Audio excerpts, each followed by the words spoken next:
what I know is that she worked at the pod when I got there. She's not there anymore. And I don't know anything else about what happened. And I haven't asked her. I've spoken to her, but I haven't asked her. I mean, you can't. It's like me saying, like, I mean, like, I don't know the answer. So if you like to frame someone not knowing an answer as if they're being like cagey or avoidant is unfair. I don't know the answer to your question. So if you could ask me 10 times, like he's still saying he don't know, because I still don't know. I wish I did know. Would you tell us if you did? Yeah. What I would tell you is I know, but it's not my business to tell. That's what I would say to you. Kind of speaks to Mark's point earlier about like how they don't really communicate with each other about certain things I didn't on say the that. pod. You implied it. No, I didn't. No, you said that certain pod business doesn't get discussed. Like you don't know certain things. Like everybody's not aware. I didn't say that at all. You implied it. I didn't. What did I say that implied that? When Absurd asked you about what did you know about Melyssa, you said if I knew, I would tell y'all. And if I didn't know, you wouldn't know. So like, oh, it never was told to you. She doesn't work there though. Oh, How shit. does that imply that I don't communicate with people I work with? I said I don't talk to someone who stopped working there. That it was never discussed why she wasn't there. With her. This guy's I've never spoken to her about it. glowy. Because she doesn't work there. That doesn't imply that I don't talk to people I work with. About why she's not there. I don't talk to someone who doesn't work there about why they no longer work there. That is not an implication that I don't talk to people who I do work with. Let me make it even less clear so that it doesn't have to be an abstract argument. I do communicate with people I work with. I don't communicate with people who I don't work with about why they don't work there. It's just not something I choose to do. Okay, But I do communicate with people who work there.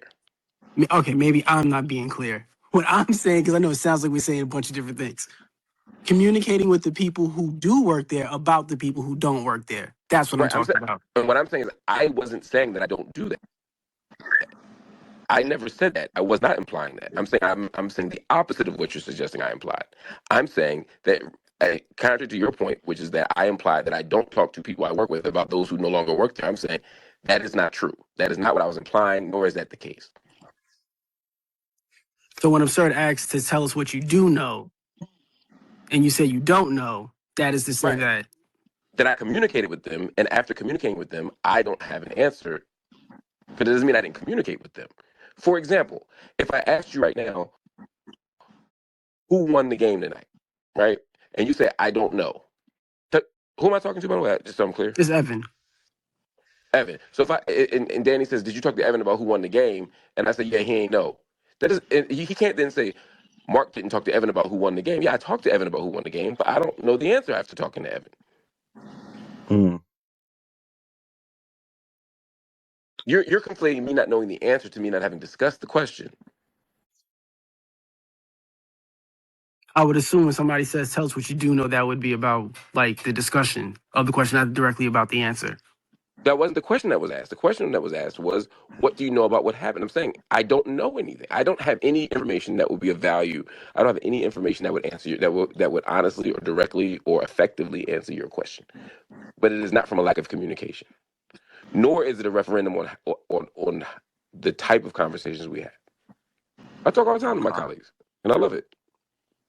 Sure. I mean, tell us what you do know doesn't mean you get to determine what we think is valuable and not valuable. What I'm saying is I don't know anything. So if I were to say to you, of substance, maybe let me use a different word, substance, meaning if I said to you, who won the game?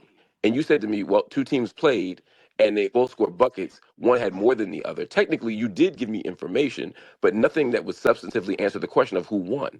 I'm saying to you, analogously, that is the type of information I have. Again, I communicated, but I don't have anything that is reasonably substantive toward answering your question.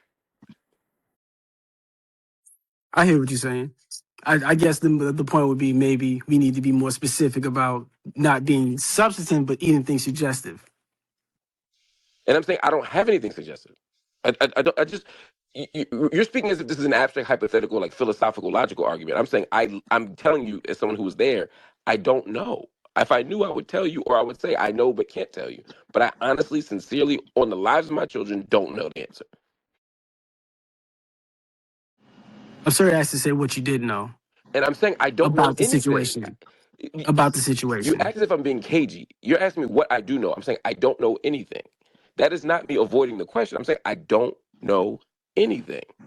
If I knew something, I would either tell you or say that I know but cannot tell you. But I don't know anything. Mark doesn't know. Jay-Z secretly laid a verse for Oh Boy, and Cameron made sure the world never heard a single bar. At the height of New York's rap reign, when Dipset had the streets and radio on lock, a behind-the-curtain moment happened that could have shifted the whole culture. Jules Santana just revealed that Jay pulled up, recorded a verse for Oh Boy, not as a remix request, not as a feature play, but with early jabs aimed at Nas before Cakeover even exploded. But here's the part that gets wild. Cameron shut it down and kept it tucked away. This wasn't ego. This wasn't fear. This was about leverage, autonomy, and Dipset standing on business in one of the most cutthroat, competitive eras hip-hop ever saw. I'm about to run this clip for y'all, but before we get into it, hit the like, drop a comment, and subscribe so the conversation keeps moving. I don't know when she's asked to come in. I don't even know if she's late. You know what I mean? But you're But what saying I you don't do know know if it she's. is So wait. You're saying you don't know if she's actually late to the pod when she arrives 37 minutes into the pod. there were 2 months where I was supposed to where I was my start time was different. You know what I mean? So that's what I'm saying. I don't know. And as you can see, this is a classic case of tricky wording, because at one point he said he was coming to the pod later than everyone else and that his start time was different. Well, that basically means he was just joining Patreon. That's not the same question we asked. We specifically wanted to know if she was there at the start time of the morning pod. So there you have it. Marc Lamont Hill is clearly having a blast playing with people on Spaces, and he's enjoying every second of it. It's entertaining to watch, but it also shows the danger of the Joe Budden podcast operating in these spaces. They're using them to control the narrative, to curry favor with each other on the show. I wouldn't be surprised if Marc goes into these spaces, then heads back to the podcast thinking, look at what I did to people out there. I bet Joe Budden does the same thing. It's like a merry-go-round of manipulation and performance, having fun while misrepresenting things and playing with the audience. But I want to hear from you. What do you think? Do you feel like Marc is keeping it real? Do you think he genuinely hasn't spoken to Melyssa Ford about why her time on the show ended? I personally think they were close enough to have had that conversation, even if they're ducking and dodging publicly. We'll see how it plays out. That conversation happened on Spaces a couple of days ago, and the full discussion is on my Patreon if you want the complete breakdown. So that's it for me, Danny from the Stop. Peace.